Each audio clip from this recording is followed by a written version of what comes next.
Welcome to this journey of one of the most disturbing cases in recorded history in the remote wilderness of the Adirondack Mountains, New York. Before we begin, I invite you to leave a comment about where you're watching from and the exact time you heard this story. We're interested in knowing where and at what times of day or night these documented accounts arrive. In the autumn of 1909, the Adirondack Park sprawled across nearly 6 million acres of northeastern New York State, a vast wilderness where logging operations had carved temporary settlements into ancient forests that had stood undisturbed since the last ice age. The region attracted wealthy industrialists seeking pristine hunting grounds far from the industrial smoke and social pressures of rapidly growing cities. But it also harbored isolated communities where outside interference was neither welcomed nor tolerated, and where unwritten codes governed behavior in ways that civilized society could barely comprehend. These remote settlements operated according to principles developed over generations of survival in an unforgiving landscape, principles that placed loyalty above law, silence above truth, and ancient justice above modern conveniences. The forests themselves seemed to possess memories that stretched back centuries, holding secrets in their shadowed depths that would challenge everything we think we understand about the relationship between past actions and their inevitable consequences. It was here, along the remote shores of Raquette Lake, in a section of forest that local guides avoided even during daylight hours and spoke of only in whispers around evening fires, that park ranger Cornelius Hartwell made a discovery that would haunt him for the remainder of his days and forever change the way he understood the relationship between human justice and the ancient wilderness that surrounded it like a living, breathing entity with its own sense of right and wrong. Hartwell had served as a forest ranger for the newly established New York State Forest Preserve since 1904, when the position was created as part of ambitious conservation efforts following decades of environmental destruction by unchecked logging operations that had left vast scars across the landscape. A methodical man in his early 30s who had grown up in the lumber camps of Maine before seeking steadier employment with the state. He possessed the steady temperament and practical wilderness skills required for months of solitary patrol through terrain that could swallow a man without trace, and leave no evidence of his passage, except perhaps a few scattered belongings and unanswered questions. His logbook entries, preserved in the state archives until their transfer to microfilm in 1962 and subsequently classified due to their sensitive content, reveal a conscientious officer who recorded weather patterns, wildlife movements, illegal logging activities, and the occasional trespass with equal precision and attention to detail. His handwriting, clear and economical, reflected the disciplined mind of someone who understood that in the wilderness, attention to detail could mean the difference between life and death, between successful completion of duties and disappearance into the vast anonymity of the forest, where countless others had vanished without explanation over the decades.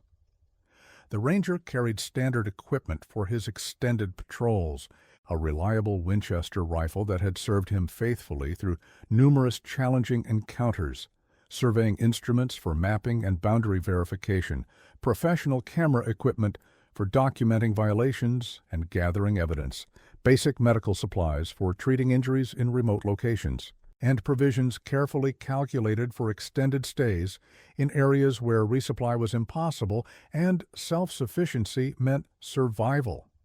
His training had included comprehensive instruction in tracking and wilderness navigation, basic medical procedures for treating injuries and illnesses in remote locations, and the complex legal procedures required for documenting evidence of illegal activities that might eventually result in prosecution.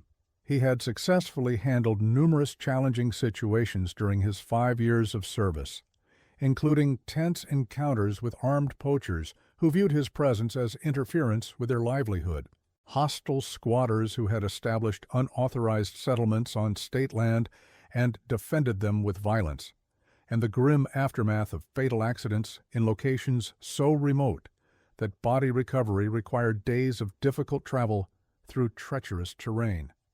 Nothing in his previous experience, however, had prepared him for what he would encounter on the morning of October 23, 1909, when what began as a routine patrol through familiar territory would transform into an investigation of phenomena that challenged his understanding of reality itself and forced him to confront possibilities that his rational mind wanted desperately to reject.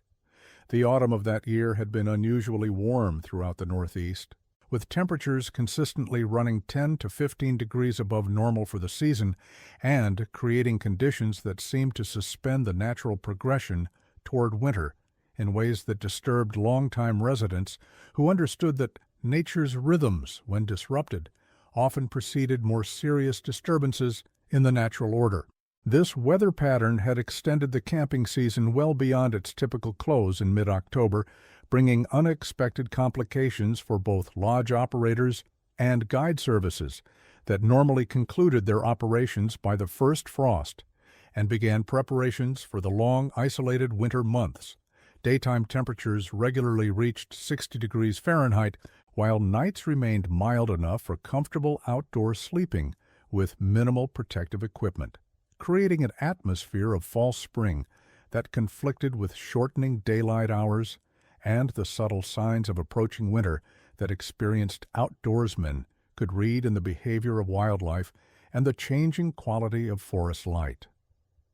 Local guides found themselves in extraordinary demand, leading increasingly ambitious expeditions deeper into the backcountry, as easily accessible hunting areas became crowded with competing parties, and the most desirable game moved to more remote locations in response to increased human pressure.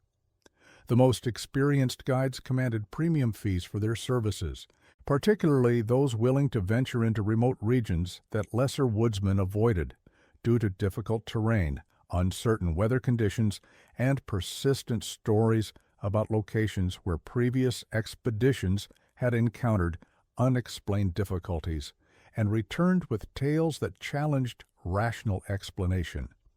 Among the visitors drawn to the region during this unusual season was Ambrose Whitfield, a 42-year-old textile merchant from Troy whose success in the competitive world of specialty fabrics had made him wealthy enough to indulge his growing passion for extended solitary expeditions in the wilderness.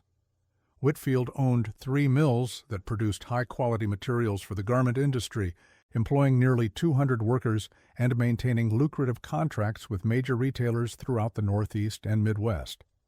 Building a business empire that should have provided him with satisfaction and security, but seemed instead to intensify some inner restlessness that drove him to seek experiences beyond the comfortable boundaries of urban life. His business success had been built on a reputation for reliability and fair dealing in an industry known for cutthroat competition, labor exploitation, and questionable practices that often bordered on criminal activity. However, those who knew him well noted a quality of persistent unease that seemed to increase rather than diminish with his growing prosperity, as if material success had intensified rather than satisfied some inner hunger that could only be addressed through increasingly dangerous encounters with the wild places where civilization's rules no longer applied and older laws governed human behavior. Whitfield had been making annual hunting trips to the Adirondack region for nearly a decade, always traveling alone despite repeated invitations to join organized parties hosted by business associates and social contacts who found his preference for solitude both puzzling and slightly disturbing. His solitary expeditions had grown progressively longer and more ambitious over the years, taking him to increasingly remote areas that tested even his considerable wilderness skills and extensive outdoor experience, as if he was searching for something in the deep forest that could only be found in places where human presence was rare and the boundary between civilization and wildness became thin enough to cross. Local guides who had worked with Whitfield during his early visits to the region described him as a competent outdoorsman who learned quickly, followed proper safety protocols, and respected both the wilderness environment and the expertise of those who helped him navigate its challenges. However, they also noted his preference for camping in locations that other hunters avoided, places where the forest felt older and more mysterious, where the normal sounds of wildlife gave way to unsettling silences, and where even experienced woodsmen reported feeling watched by unseen observers whose presence could be sensed but never confirmed. According to the meticulously maintained register at Morrison's Lodge, where visiting sportsmen typically secured supplies, equipment, and guide services before venturing into the backcountry, Whitfield had arrived on October 14th and had last been seen on the morning of October 15th. His final visit to the lodge would be remembered by everyone present as deeply disturbing, marked by behavior so erratic and concerning that other guests commented on it throughout the evening, and several suggested that Morrison refused to provide him with supplies. Silas Morrison, the lodgekeeper, was a practical man in his 50s who had operated the establishment for nearly 30 years, serving hunters, fishermen, and wilderness enthusiasts from across the eastern United States. He possessed an encyclopedic knowledge of regional geography, wildlife patterns, and the capabilities of various guides, making him an invaluable resource for visitors planning expeditions into challenging terrain. Morrison's memory for detail was exceptional, honed by years of managing complex logistics for demanding clients who expected precise information about conditions, routes, and potential hazards. Morrison later testified to state investigators that Whitfield's arrival on the evening of October 14th had been unlike anything he had witnessed during his decades of hosting wilderness expeditions. The merchant had appeared at the lodge near dusk, carrying only a small travel bag and wearing clothing more suitable for city business than wilderness camping. His usual confident demeanor, which had characterized his previous visits over nearly a decade of patronage, had been replaced by an agitation so pronounced that Morrison seriously considered refusing him service. Whitfield's hands shook visibly as he signed the guest register, and his normally precise handwriting showed signs of stress that concerned Morrison enough to privately question whether the man was mentally and physically fit for wilderness travel. The merchant's behavior throughout the evening was so erratic that other guests, experienced outdoorsmen themselves, commented privately to Morrison about their concerns for Whitfield's safety and mental state. Throughout the evening, Whitfield paced the lodge's main room with the restless energy of someone under tremendous psychological pressure, repeatedly approaching and then abandoning conversations with other guests and staff members as if unable to maintain focus on social interaction for more than a few moments. He seemed incapable of sitting still, constantly checking his pocket watch and staring out the windows toward the darkening forest as if expecting someone or something to emerge from the tree line. His behavior was so unusual and concerning that Morrison seriously considered refusing to sell him supplies, but Whitfield's long history of successful expeditions and his reputation as a skilled outdoorsman who understood wilderness safety ultimately overrode the lodgekeeper's instinctive concerns about his current mental state. Morrison would later regret this decision and spend years wondering whether a different choice might have prevented the tragedy that followed. When Whitfield finally approached Morrison's desk to arrange for supplies and equipment, his selections were both extensive and unusual, suggesting preparation for challenges that went far beyond normal wilderness camping. He purchased provisions for what Morrison estimated would be a 10-day excursion, but his choices suggested anticipation of a much longer stay in challenging conditions that might require extended self-sufficiency. The merchant bought excessive quantities of lamp oil and matches, enough preserved food for twice the intended duration of his stated expedition, medical supplies that suggested anticipation of serious injury or illness, and, most unusually, writing materials including several notebooks, multiple bottles of ink, and a substantial quantity of pencils and pens. This last purchase struck Morrison as particularly odd, since Whitfield had never previously shown interest in documenting his expeditions beyond the minimal record-keeping required for safety purposes and communication with family members. When Morrison inquired about the unusual quantity of writing supplies, Whitfield's response was both cryptic and disturbing. He replied only that he had important matters to record, and that some things need to be written down properly before it's too late. His manner suggested that these recordings involved more than simple expedition documentation, as if he was preparing to document events or experiences that he expected to encounter during his time in the wilderness. Most disturbing were Whitfield's repeated references to obligations that required immediate attention and debts that could no longer be avoided or postponed. He spoke repeatedly about settling accounts that should have been closed years ago, and finding what was left behind for people like me to deal with. When Morrison attempted to understand whether his guest might be planning some form of business activity that could conflict with hunting regulations or create legal complications, Whitfield became increasingly agitated. The merchant's references to his destination became more specific and more troubling as the evening progressed. He described the area in terms that suggested intimate familiarity with its geography and characteristics, but also spoke of it as a place where certain things that happened long ago need to be set right, and where people like me eventually have to go when the time comes. His language suggested that his upcoming expedition was less a voluntary hunting trip than a reluctant fulfillment of obligations he could no longer avoid. The area Whitfield described during his increasingly incoherent conversation with Morrison lay approximately 12 miles northeast of the main lake, accessible only by a network of game trails that wound through dense stands of hemlock and maple before descending into a series of small valleys that rarely saw direct sunlight even during summer months.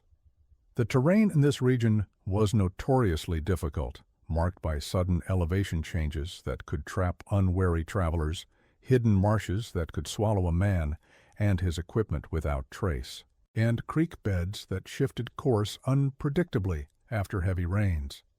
Few hunters ventured into this area, partly due to its challenging topography that made travel dangerous and game recovery nearly impossible, but primarily because of persistent stories among the local guides about the region's unsettling atmosphere and the unexplained incidents that had occurred there over the previous 2 decades. These stories, which Morrison had collected over years of listening to guides and clients share their experiences around the lodge's massive stone fireplace, formed a consistent pattern of unease and inexplicable encounters that transcended normal wilderness hazards. The stories spoke of hunters who had ventured into the remote valleys and returned with accounts of feeling constantly watched by unseen observers who seemed to track their movements through the forest with intelligence and purpose that exceeded normal wildlife behavior. Equipment was frequently found moved or rearranged overnight, despite elaborate precautions taken to secure campsites against wildlife interference, and the disturbances followed patterns that suggested human agency rather than animal curiosity. Compasses behaved erratically in certain locations, pointing in directions that defied magnetic principles and leading experienced navigators astray in areas where orientation should have been straightforward. Weather patterns seemed to change without warning, bringing sudden fogs that reduced visibility to mere feet and created disorientation that could prove fatal in challenging terrain. Most disturbing were the sounds that had no identifiable source, voices that seemed to carry conversations in unknown languages, footsteps that followed travelers through dense forest, and music that seemed to emanate from the very air around certain locations. Most unsettling of all were the consistent accounts of encounters with figures who appeared at the edge of vision but disappeared when approached directly. These sightings were too consistent across different witnesses and time periods to be dismissed as hallucinations or misidentified wildlife, yet they defied rational explanation. The figures were described as human in general appearance, but somehow wrong in subtle ways that observers struggled to articulate, moving through the forest with unnatural silence and seeming to observe rather than interact with living visitors to their domain. Guides who had worked the region during the 1880s logging boom spoke of similar phenomena among the lumber crews, including work stoppages caused by men who refused to enter certain areas after dark and equipment that was repeatedly found moved or damaged without explanation. Foreman had initially attributed these incidents to sabotage by competing companies, but the patterns of disturbance suggested causes that exceeded ordinary industrial espionage and pointed to forces that operated according to principles beyond human understanding. The logging operations of that era had been marked by extreme violence and environmental destruction that exceeded even the brutal standards of 19th century resource extraction. Multiple companies had competed ruthlessly for access to the most valuable timber stands, employing tactics that included systematic intimidation of rivals, destruction of competing operations equipment, and occasional acts of violence against workers who threatened to expose illegal practices or unsafe working conditions. The men involved in these conflicts were typically recruited from urban areas where economic desperation made them willing to accept dangerous work and participate in questionable activities in exchange for wages that exceeded what they could earn through legitimate employment. These workers often had troubled backgrounds, fleeing from previous difficulties in other regions and seeking the anonymity that wilderness employment could provide. Ezra Blackstone, a local guide who had worked the region since the early 1880s and possessed an encyclopedic knowledge of its history and geography, provided crucial context when Morrison consulted him about the troubling pattern of incidents. Blackstone was a weathered man in his 60s whose decades of wilderness experience had given him insights into the region's hidden history that outsiders could barely comprehend. According to Blackstone, the area in question had long been avoided by indigenous hunters and trappers, though the specific reasons for this avoidance had been lost as tribal populations were displaced by European settlement and logging operations. His contacts among the remaining families of Ojibwe and other tribal groups spoke of the region as a place where certain types of men were called to account for actions that violated natural law or cosmic balance, but they would not elaborate on the specific nature of this accounting process. The indigenous understanding of justice, according to Blackstone's informants, included concepts that transcended human legal systems and operated according to principles that could compel participation across great distances and extended periods of time. Those who had committed acts of violence, betrayal, or environmental destruction might find themselves summoned to account for their actions in courts that existed beyond normal space and time, where conventional rules of evidence and procedure gave way to more fundamental assessments of moral responsibility. Whitfield departed Morrison's lodge on the morning of October 16th, carrying a canvas pack that bulged with his unusual collection of supplies, his trusted Winchester rifle that had accompanied him on every expedition for nearly a decade, and camping equipment sufficient for an extended stay in harsh conditions. Morrison noted in his daily ledger that Whitfield had also purchased a compass, detailed topographical maps of the region, and additional writing materials that seemed excessive for normal expedition documentation. The merchant's final words to Morrison, spoken as he adjusted his pack straps and prepared to disappear into the forest, were equally puzzling and would be remembered verbatim by the lodge keeper for the remainder of his life. If anyone asks about me, tell them I went to pay what I owed. Some debts can't be avoided forever, no matter how far you run or how successful you become. For 7 days after Whitfield's departure, the weather remained unseasonably mild, with daytime temperatures reaching nearly 60 degrees Fahrenheit and nights that required only light blankets for comfortable sleeping. The extended warmth had brought unusual wildlife activity throughout the region, with rangers reporting deer movements that suggested the animals were confused by the delayed onset of normal winter conditions and were abandoning traditional migration patterns in favor of behaviors that had no precedent in local wildlife management records.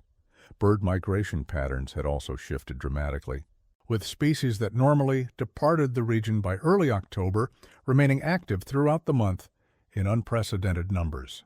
Local residents who had lived in the area for generations noted these anomalies with the deep concern of people who understood that nature's disrupted rhythms often preceded more serious disturbances in the natural order that could affect human communities in ways that were difficult to predict or prepare for. The forest itself seemed to respond to the unusual conditions in ways that experienced outdoorsmen found deeply unsettling.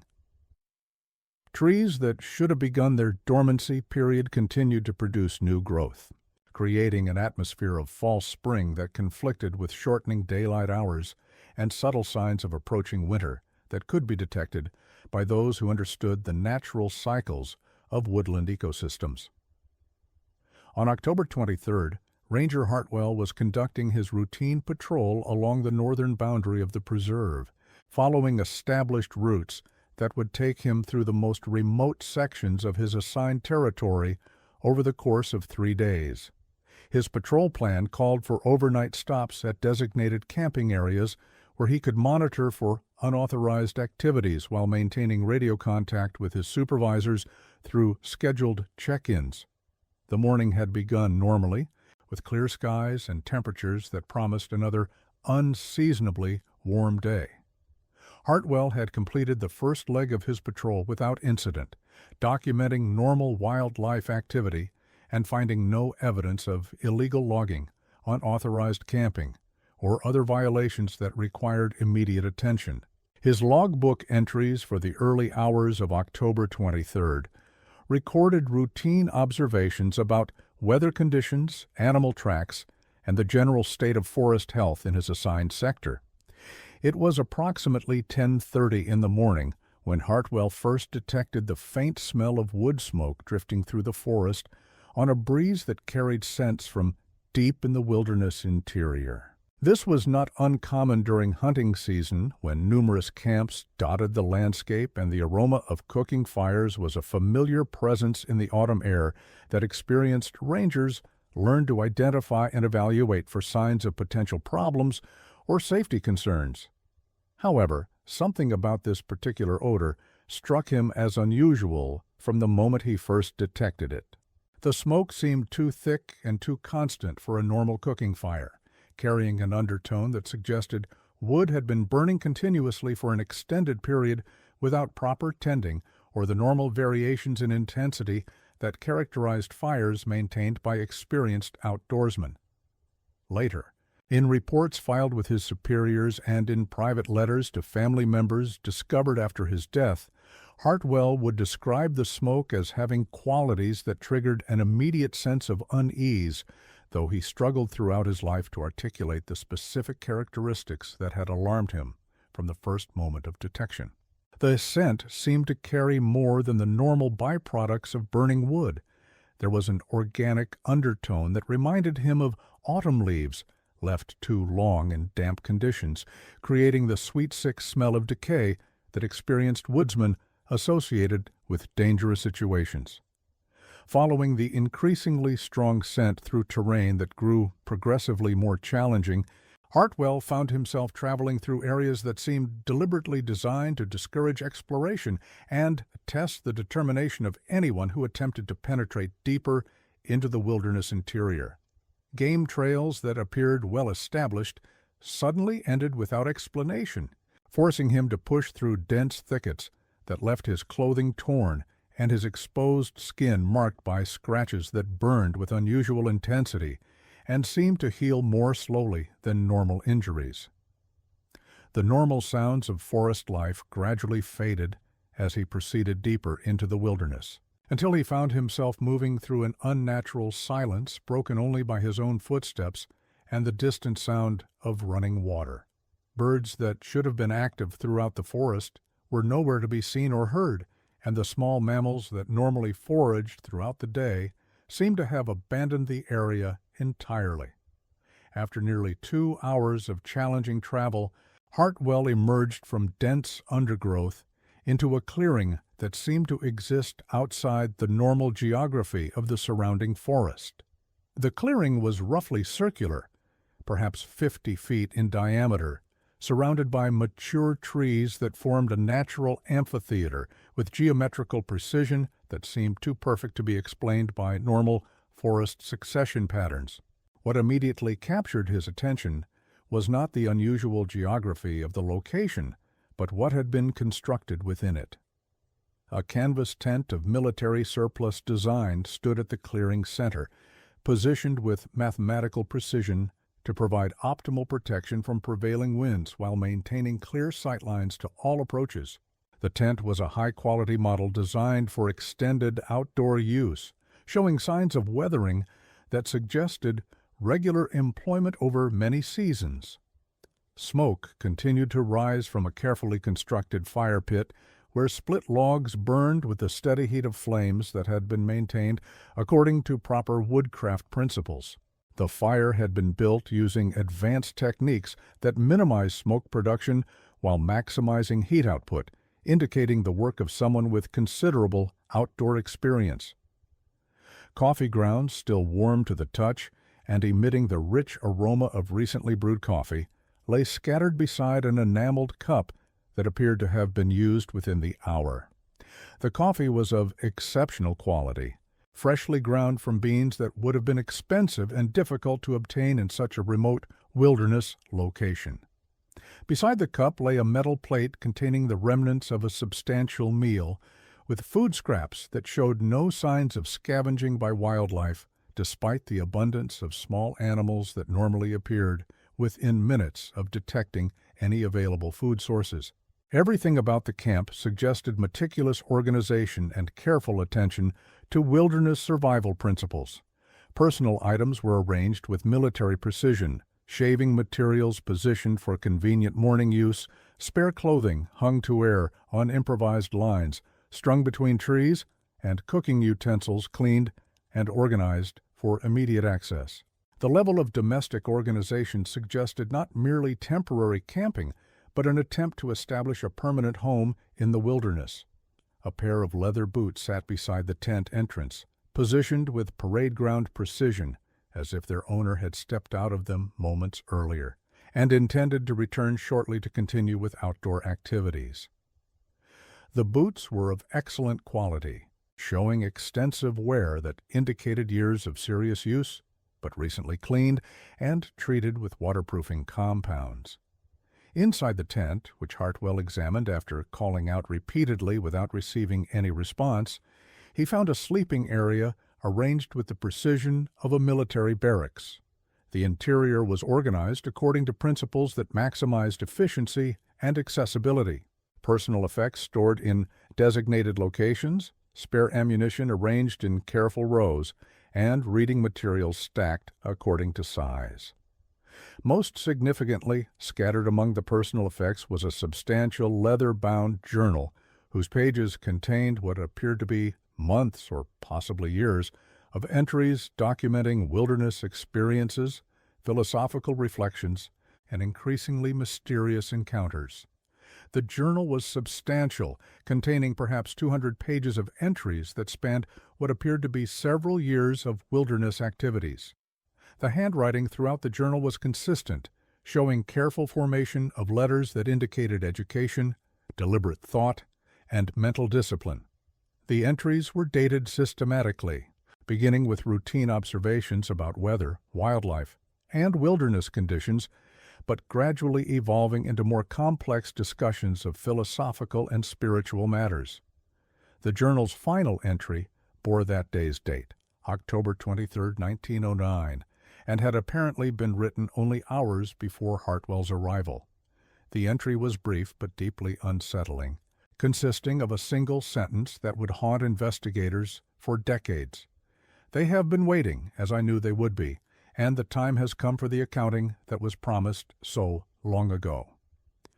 Below this statement, someone had drawn a detailed map of the immediate area, marking several locations with symbols that combined elements of surveying notation, military tactical markings, and what appeared to be esoteric or spiritual symbols whose meaning was not immediately apparent. The journal belonged to Ambrose Whitfield. What disturbed Hartwell most profoundly was what he completely failed to find despite conducting an increasingly frantic and systematic search of the immediate area. No footprints led away from the campsite, despite the ground around the tent being soft from recent rainfall and ideal for recording human passage. The campfire had been fed with fresh wood within the previous hour.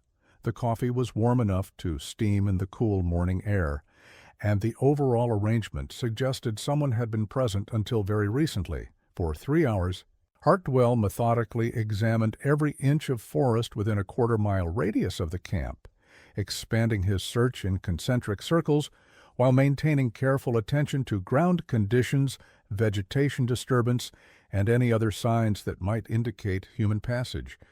He found absolutely nothing. No broken branches indicating passage through dense undergrowth, no disturbed vegetation, no items dropped during flight or pursuit. The absence of tracks was so complete that Hartwell began to question his own observational skills and consider whether some factor he had failed to identify might explain the apparent impossibility of the situation. He re-examined the ground multiple times, approaching from different angles and using techniques he had learned for detecting faint traces. Each examination confirmed his initial assessment. The soft earth showed only his own tracks. As evening approached, Hartwell faced a difficult decision that would influence the remainder of his career and personal life. Standard Ranger protocols required him to remain at the scene until he could determine the occupant's fate, but the approaching darkness held no appeal for him. Something about the camp's orderly abandonment suggested that Whitfield's disappearance had been neither sudden nor accidental. Hartwell chose to remain in the clearing overnight, a decision he would later regard as one of the most serious errors in judgment of his professional career. As darkness settled over the forest, he found himself increasingly disturbed by the camp's atmosphere. The fire continued to burn with unnatural steadiness, as if fed by an invisible hand. No wind moved through the clearing, yet the tent's canvas walls occasionally rustled, as if brushed by passing figures. Throughout the night, Hartwell recorded hearing sounds that defied explanation. Footsteps circled the clearing at regular intervals, maintaining the distinctive rhythm of human locomotion. The sounds moved around the clearing's perimeter in patterns that suggested multiple individuals conducting systematic surveillance. Yet each time Hartwell investigated with his lantern, he found nothing. Whispered conversations in a language he could not identify drifted through the clearing at intervals throughout the night, involving multiple speakers who seemed to be discussing matters of significant importance. The conversations possessed the cadence and intonation patterns of human speech, with recognizable elements such as questions, responses, and emotional emphasis. Most disturbing were persistent sounds of movement within the tent, despite its obvious emptiness. These sounds included the rustle of bedding being adjusted, the soft thud of objects being repositioned, and the characteristic sounds of human settlement that indicated ongoing habitation. The activities suggested not merely camping, but the complex routines of someone who had established a permanent home in the forest. Each time Hartwell investigated these disturbances, approaching the tent with his lantern held high and calling out warnings of his presence, he found nothing. The tent's interior remained exactly as he had first observed it, with bedding undisturbed and personal effects arranged in their original positions. Dawn brought no relief from the clearing's oppressive atmosphere. If anything, Daylight seemed to intensify the sense of wrongness that permeated the site. The early morning light filtered through the forest canopy in patterns that created shadows where none should have existed and failed to illuminate areas that should have been brightly lit. Whitfield's belongings remained exactly as Hartwell had found them, but something about their arrangement now struck him as deliberately theatrical, as if posed for the benefit of an unseen audience rather than arranged for practical use. The journal, which he had left closed beside the tent entrance, now lay open to a page he had not previously examined. This discovery was particularly unsettling because Hartwell was certain he had placed the journal in a specific position that he could remember clearly. The book now lay in a different location and position, opened to display text that seemed to have been selected deliberately for his attention. This new page contained a detailed account of Whitfield's final days in the forest, written in the same careful handwriting, but describing events that seemed to belong more to fever dream than objective reality. The entry was dated October 22nd, the day before Hartwell's arrival, and described encounters that challenged conventional understanding of time, space, and the boundaries between the living and the dead. Whitfield wrote of visitors who emerged from the forest at twilight, figures who possessed the appearance of men he had known during his business career, but who spoke of events and circumstances that seemed to transcend normal temporal boundaries. These mysterious visitors discussed debts that required settlement and promises that demanded fulfillment, referring to agreements that Whitfield had apparently made years earlier under circumstances that were not clearly explained. According to the journal, these nocturnal encounters had been continuing for several nights, with each meeting providing additional details about obligations that Whitfield was required to address. The visitors spoke of a gathering place deeper in the forest, where others in similar circumstances had been summoned to account for past actions and participate in a form of reckoning that operated according to principles beyond ordinary human justice. Most troubling were Whitfield's references to familiar faces among the assembled figures he claimed to have encountered during his nocturnal journeys into the forest interior.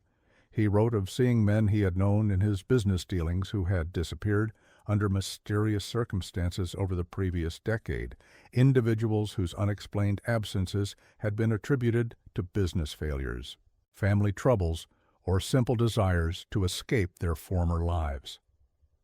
According to the journal, these individuals had not died in the conventional sense, but had been called to participate in some form of ongoing process that required their continued presence in the remote wilderness. They served various functions within what Whitfield described as a complex organization dedicated to maintaining cosmic balance and ensuring that violations of natural law received appropriate correction. The journal described a sophisticated hierarchy among these assembled figures, with different individuals assigned roles based on the nature of their past actions and the specific debts they owed to forces that transcended human understanding. Some served as guides who helped newcomers understand the rules governing their situation. Others acted as judges who evaluated the sincerity of remorse and the adequacy of proposed restitution. By mid-morning of October 24th, Hartwell had reached the conclusion that he lacked the expertise and resources necessary to conduct a proper investigation of Whitfield's disappearance. Before departing the clearing to seek assistance, he carefully documented the scene using photography equipment he carried for recording evidence.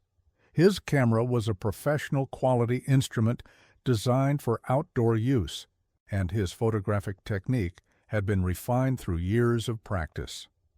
The photographs he took would later provide crucial evidence for investigators while simultaneously raising additional questions. The developed photographs, when examined weeks later in Albany, revealed details that had escaped direct observation. In several images, faint figures appeared to stand at the clearing's perimeter, just visible among the shadows cast by the surrounding trees. While these shapes could arguably be dismissed as tricks of light and shadow, Their positioning suggested deliberate arrangement rather than random optical effects. The figures appeared to be human in general proportions, though their specific features were too indistinct for identification. What struck investigators as significant was the consistency of the figures' positioning across multiple photographs taken from different angles. Most disturbing was a photograph of the tent's interior, which clearly showed the impression of a human form pressed into the blankets despite Hartwell's certainty that the bedding had been undisturbed when he examined it.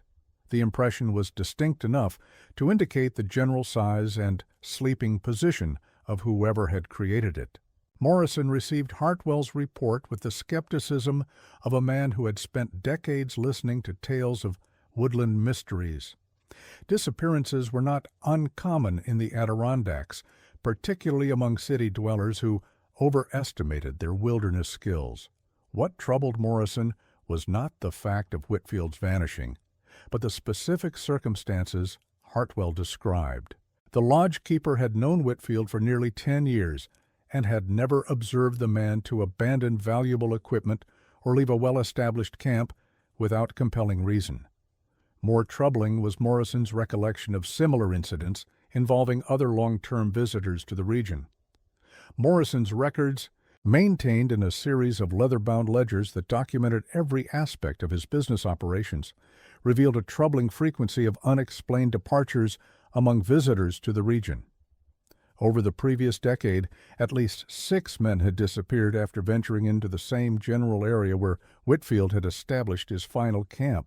All had been repeat visitors to the region with established reputations for wilderness competence.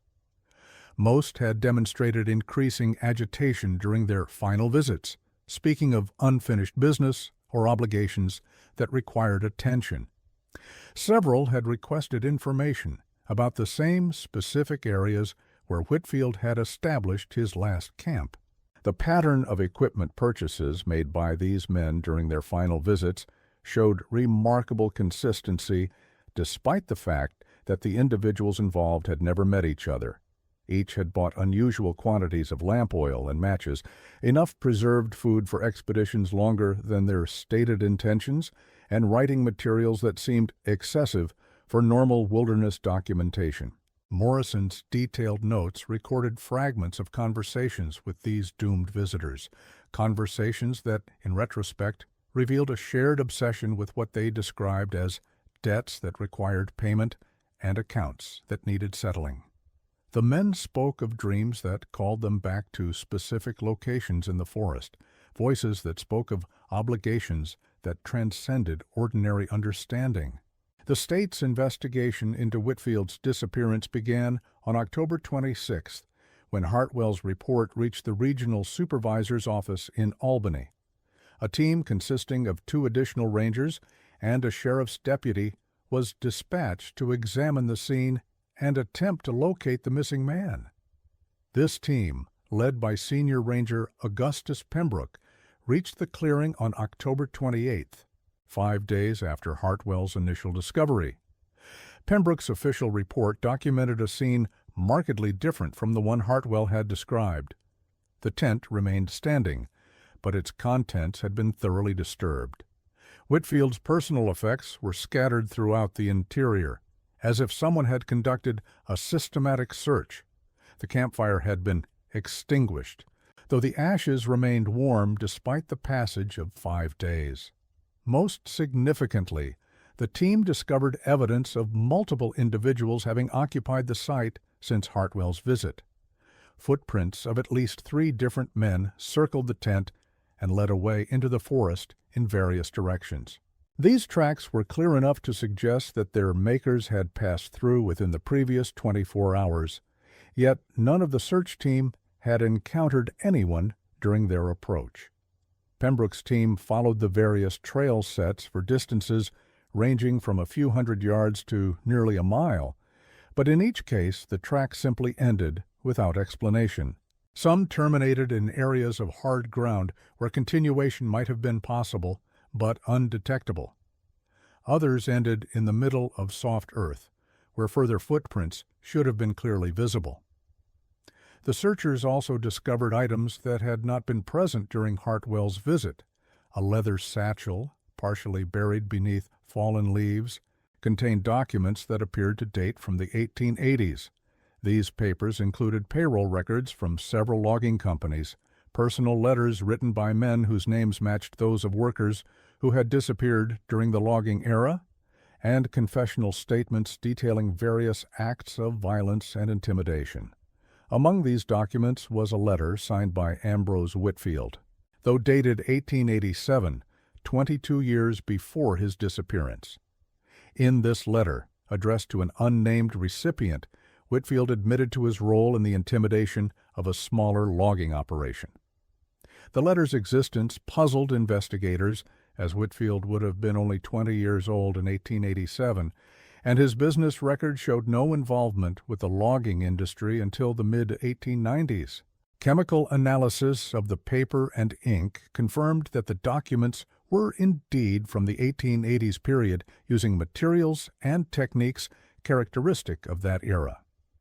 The handwriting analysis concluded that the letter had been written by the same individual who had maintained Whitfield's journal entries from 1909, despite the chronological impossibility. Additional searches of the area during November and December of 1909 failed to locate any trace of Whitfield or provide further clues to his fate.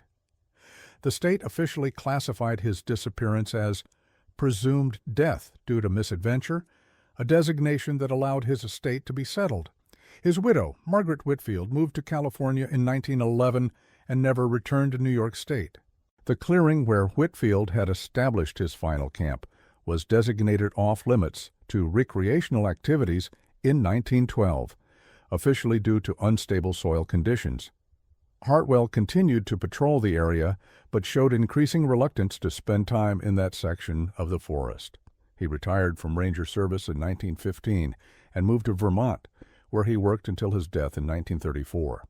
Private letters found among Hartwell's effects revealed that he had never recovered from his experience in the clearing.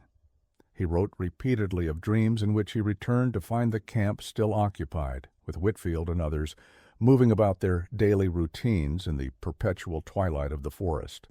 Morrison's Lodge continued to operate until 1925, when Morrison sold the business and moved to Florida.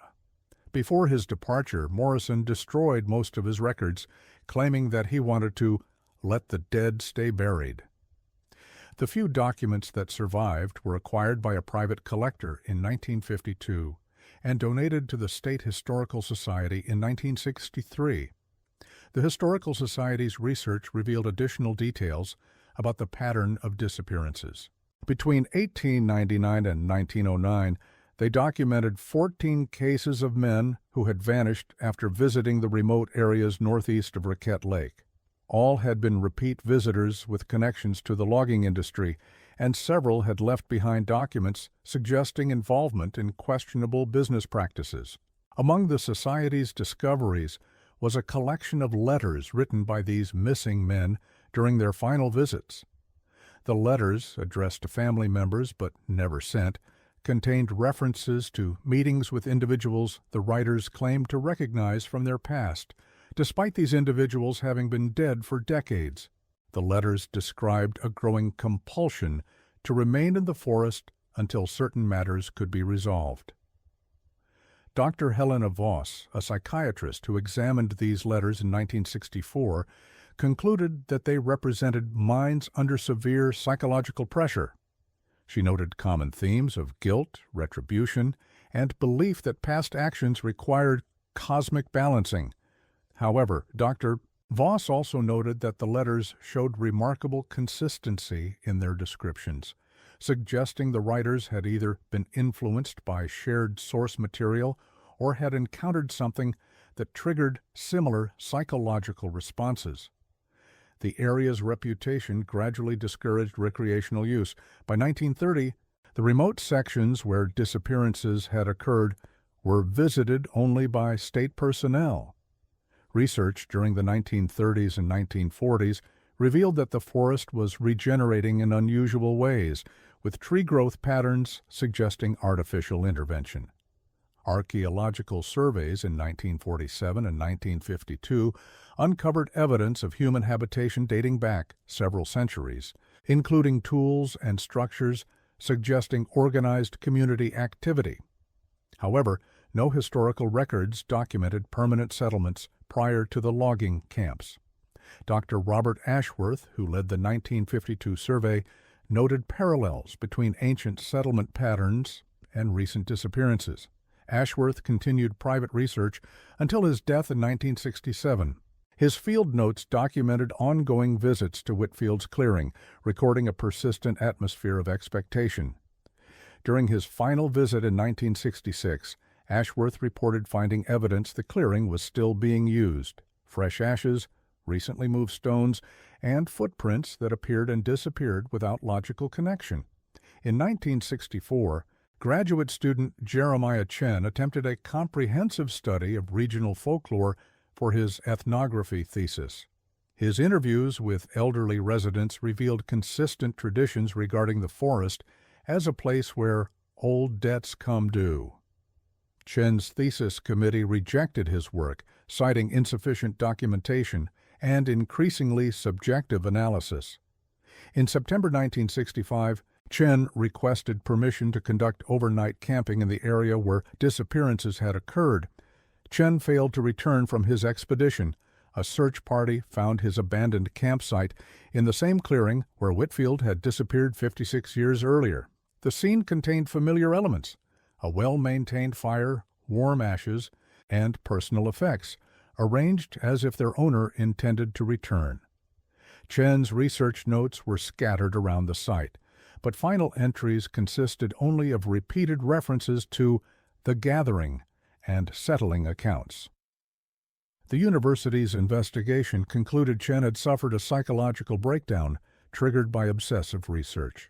Officials theorized he had constructed elaborate fantasies about supernatural justice that overwhelmed his ability to distinguish reality from interpretation. Chen's disappearance marked the end of serious academic interest in the region's mysterious reputation. The area was reclassified as Wilderness Preserve in 1968, with access restricted to state personnel. State park personnel continued to report occasional anomalies, suggesting ongoing human activity in areas that were officially uninhabited. Equipment left at monitoring stations was frequently found moved or rearranged, and automated cameras captured images of human figures moving through the forest at night. Most puzzling were ongoing discoveries of personal effects and memorial installations that appeared to be maintained by persons unknown. These installations included cairns constructed from local stones, arrangements of tools and personal effects forming recognizable patterns, and collections of documents and photographs preserving the memory of individuals who had disappeared over previous decades. The final official documentation came from Ranger David Kowalski during a routine survey in October 1969, 60 years after Whitfield's disappearance. Kowalski found the original clearing, now partially overgrown but still recognizable. In the center, someone had constructed a careful stone arrangement forming a perfect circle around where Whitfield's tent had stood. Within this stone circle, Kowalski discovered items apparently representing each documented disappearance: a metal cup matching Whitfield's equipment descriptions, logging tools from the 1880s, and recent articles including a notebook bearing Chen's name. These artifacts showed no weather damage despite presumed decades of exposure. Kowalski recommended the memorial site be left undisturbed out of respect for the vanished individuals, and that no further investigation be conducted. State officials accepted this recommendation, designating the clearing as an unofficial historical site while restricting location information to prevent unauthorized visitation. Files documenting the disappearances were consolidated and transferred to secure state archives in 1970, with access restrictions preventing public examination. In 1985, restrictions were expanded to prevent any public access, officially due to privacy concerns but actually to prevent speculation that might encourage dangerous exploration. Today, the The remote clearings where Ambrose Whitfield and more than 30 others vanished remain part of the protected wilderness preserve. Occasional hikers who venture into these areas report experiences echoing historical accounts, sensing unseen observers, discovering recently used campsites, showing no occupant signs, and overwhelming feelings that the forest waits for something to be completed. The stone circle Kowalski discovered presumably still stands in the clearing where Whitfield made his final camp. Whether it serves as a memorial to the vanished individuals or marks where they gather to continue their eternal accounting remains a question that time has left unanswered. The forest keeps its own records, maintains its own justice, and continues to call to account those whose debts require settlement in courts that operate beyond the understanding of ordinary law.